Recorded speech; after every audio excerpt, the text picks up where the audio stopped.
है। आप सभी ने अभी मीडिया में भी दिखाया, टीवी पर भी हम देख रहे थे कि मुदा के जो चेयरमैन है कर्नाटक में, मुदा के चेयरमैन ने अभी अभी इस्तीफा दिया है। चंद दिनों पहले सिद्धरमैया साहब जो कर्नाटक के सीएम हैं और हमें लगता है तुरंत इस्तीफा देना चाहिए, उन्होंने भी पेशकश की थी कि जो जमीन उन्हें आवंटित हुई थी मुआवजा के रूप में, उस जमीन को वो वापस करेंगे। तो 1+1 मिलकर 2 होता है।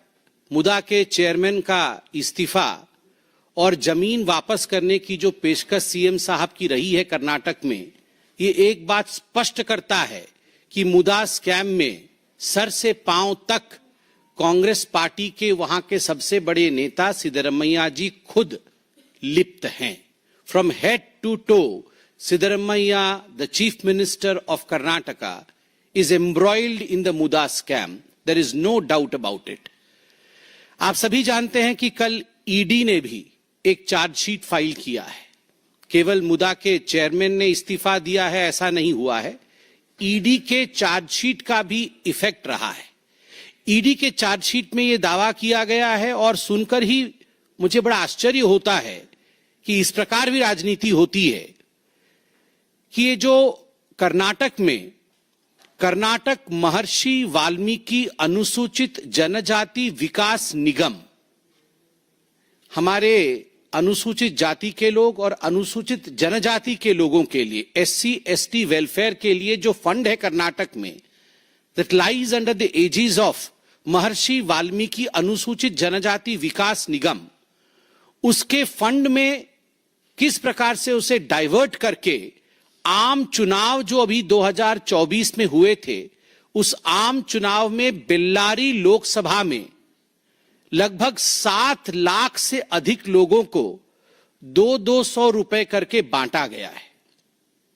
In fact the ED's charge-sheet categorically mentions that the money which was meant for the welfare of SC and the ST community, which was in the custody of the Maharshi Valmiki board, which was in fact the money of the taxpayers, that was used for a political purpose by the Congress party.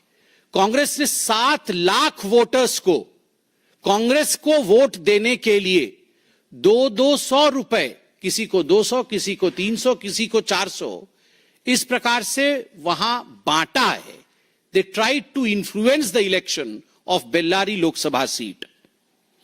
और आप सभी जानते हैं कि जहां तक ये मुदा स्कैम का विषय है, इसमें जो लेखा अधीक्षक, द चीफ अकाउंटेंट जो मुदा के रहे थे, P Chandrashekhar, he had committed suicide, उन्होंने आत्महत्या की थी। और जो उन्होंने सुइसाइड नोट छोड़ा था, उस सुइसाइड नोट में बहुत कुछ चौंकाने वाला था।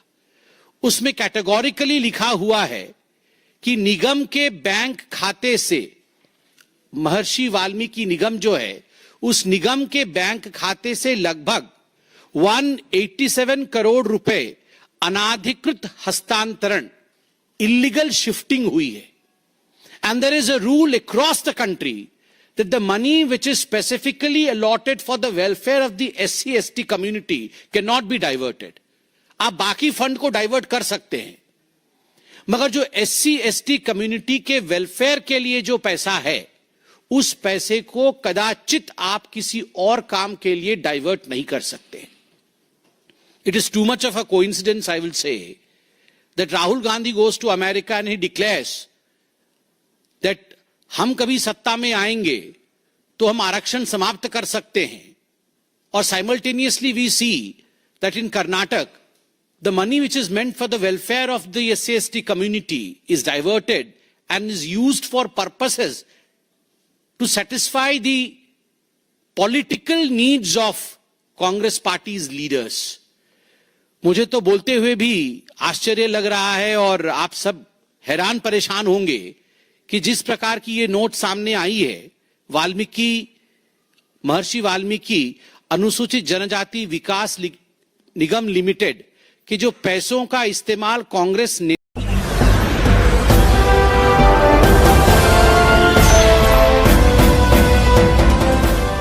देख रहे हैं लाइव न्यूज़ 9 99 राष्ट्र सबसे पहले।